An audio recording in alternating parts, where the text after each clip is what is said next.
Welcome back. In this video, I'm going to talk about some of the problems with contraceptives. This is a pretty controversial topic, and once again, I ask you to keep an open mind, and I thank you for doing so. So what's wrong with contraceptives? For us practicing Catholics, it's pretty simple. We know that contraceptives, which actively and intentionally aim to prevent a pregnancy through chemicals, devices, or surgery, are contrary to both the unitive and creative purposes of sex, and so thwart God's plan for us. Therefore, contraceptives fall under the category of morally wrong or intrinsically evil, also known as sin. And we do our best to avoid sin. Easy peasy. We also know that anything that is intrinsically evil cannot possibly have good consequences. Unfortunately, the rest of the world is so deeply entrenched in the contraceptive mentality that most of us born since, let's say, 1970 or so believe that contraceptives are part and parcel of sex. We even believe that contraceptives are the responsible way to enjoy sex. But nothing could be further from the truth. I have been researching this topic for the past 20 years, and basically all of the negative consequences that Pope Paul VI foretold in his encyclical Humanae Vitae are currently unfolding, and then some. It may not be immediately obvious, but there is a relationship between contraceptives and an increase in the breakdown of the family through promiscuity, divorce, and children born out of wedlock. STIs are a huge problem.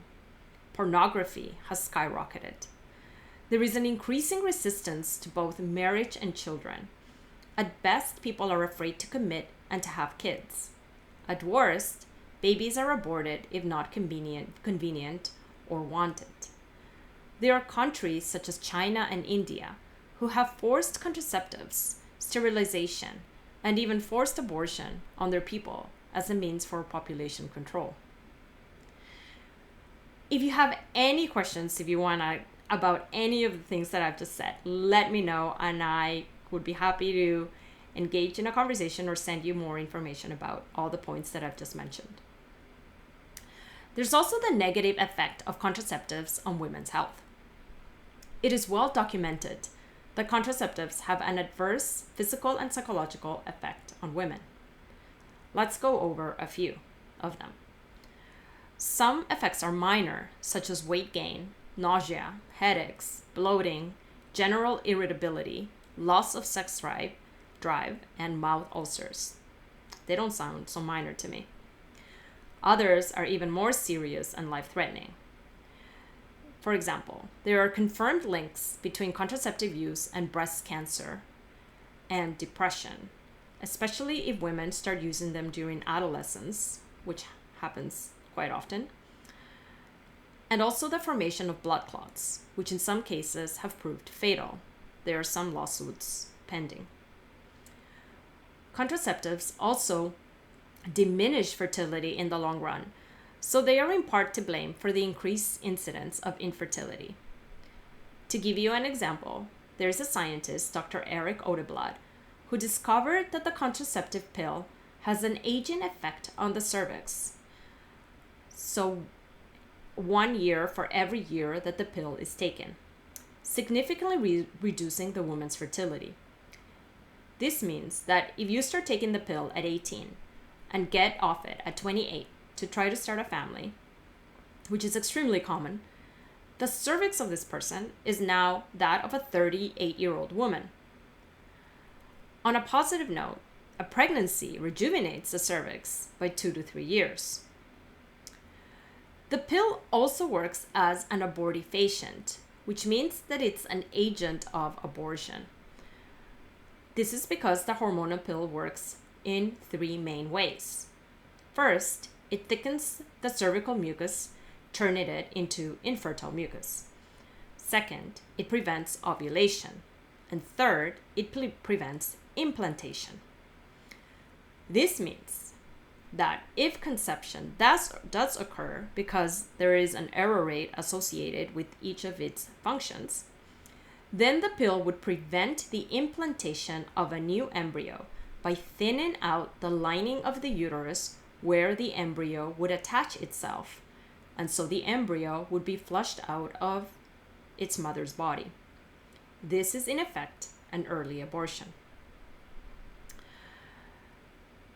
There are problems with other devices as well. For example, the IUD, also known as the intrauterine device, can cause excessive bleeding due to inflammation of the uterus, resulting in anemia, as well as increased risk for pelvic inflammatory disease. The hormonal shot, Depo-Provera, comes with a label warning users of potential loss of bone mineral density, stating that bone loss is greater with increased duration and may not be completely reversible. And us women are already pretty vulnerable to bone loss. They themselves advise not to use Depo-Provera for longer than 2 years unless absolutely necessary. Also, a number of studies are surfacing about the relationship between the overload of oral contraceptives in the environment and diminished male characteristics in both human and animals, as well as the effect of oral contraceptives on the environment in general. Many times, women will go to their doctor with a gynecological issue, and 9 times out of 10, they will be prescribed contraceptives as a treatment. It's happened to me, and it's happened to others as well. Personally, since I was 18, I have seen various doctors for the following gynecological issues. I've had irregular periods, polycystic ovarian syndrome, vaginal dryness, painful intercourse, bleeding while intercourse, and so on and so forth. All right, so I know this is too much information, but the point is that every single time, without fail, I have been prescribed contraceptives.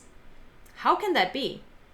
So I looked into it, and after meeting with a few Catholic gynecologists, I found that the medical field of women's health has been hijacked for years by the promotion of contraceptives, and not enough research has been done to truly explore the root causes of these gynecological problems. As a woman, this totally pisses me off. The truth is, after all is said and done, there is actually no medical condition or gynecological problem which requires taking oral contraceptive or any other form of birth control as treatment to cure the problem. What contraceptives do is they can mask the symptoms of the condition so that you no longer feel the symptom that is actually alerting you to the fact that something is wrong. It's like taking Tylenol for ongoing migraines. You may no longer experience the migraines, or they can become manageable. But have you actually dealt with the root cause of the migraines?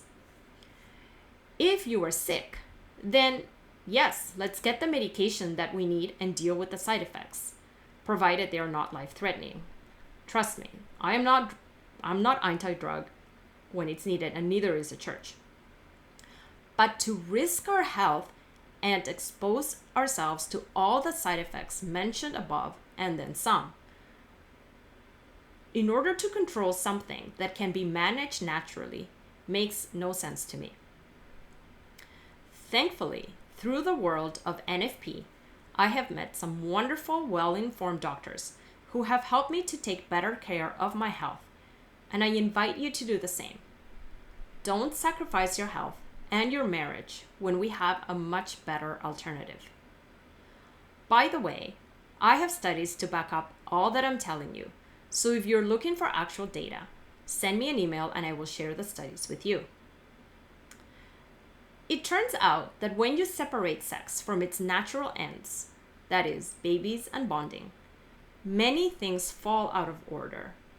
For many decades, since the sexual revolution of the 1960s, the Catholic Church has been pretty much the only institution who has never wavered in its stance that contraceptives are no good, and it has been mocked as irrelevant and out of touch. However, I've been very pleasantly surprised to see in the past few years that there are secular, non-religious voices that are starting to speak up about how contraceptives are hurting women. And not only that, but they are also hurting men, children, relationships, and society at large. I'm going to send you guys some links to these sources. I'll end this video with a challenge to the groom as a future protector of your wife and family. Say no to contraceptives in your marriage. Cherish your wife by promising to protect her well-being. Support her always, especially during the childbearing years, because she will do most of the heavy lifting in this area. Take time to learn together about NFP and how it can bless your marriage. We are extremely fortunate that we belong to the Catholic Church, which is always and will always be staunchly pro-marriage, pro-family, and pro-women, and which promotes the use of natural family planning as the moral and healthy way to plan for our families. Thank you so much for watching this video. We're almost done with session 4. There's just one more video to go where I will cover the Church's teachings on reproductive technologies. I'll see you guys then.